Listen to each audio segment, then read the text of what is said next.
Na sednici opštinskog veća opštine Aleksinac 30. novembra na dnevnom redu našla su se pitanja o kojima odlučuje ovo telo, ali i teme o kojima konačnu reč daju odbornici lokalnog parlamenta.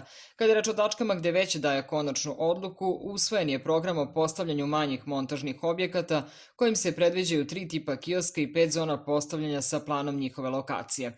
Usvojen je pravilnik o uslovima i načinu sprovođenja postupka prikupljanja ponuda za davanje u zakup javnih površina za privremeno postavljanje kioska.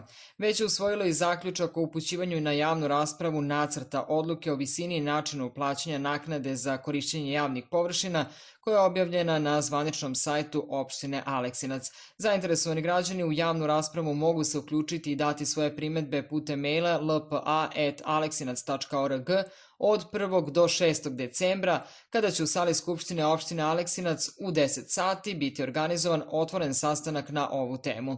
Većnici su jednoglasno usvojili i zaključak o utvrđivanju prosečnih cena kvadratnog metra odgovarajućih nepokretnosti za utvrđivanje poreza na imovinu za sledeću godinu.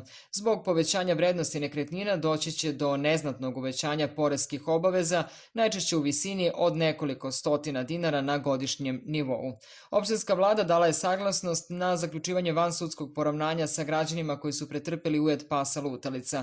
Razmatrano je 5 ovakvih slučajeva, a oštećeni će dobiti ukupno 155.000 dinara. 3 građana iz Aleksinca, a po 1 iz Radevca i Tešice. Opštinsko veće pozitivno se izjasnilo i o nekoliko dokumenata o kojima će konačnu reč dati odbornici na sednici Skupštine opštine Aleksinac 15. decembra.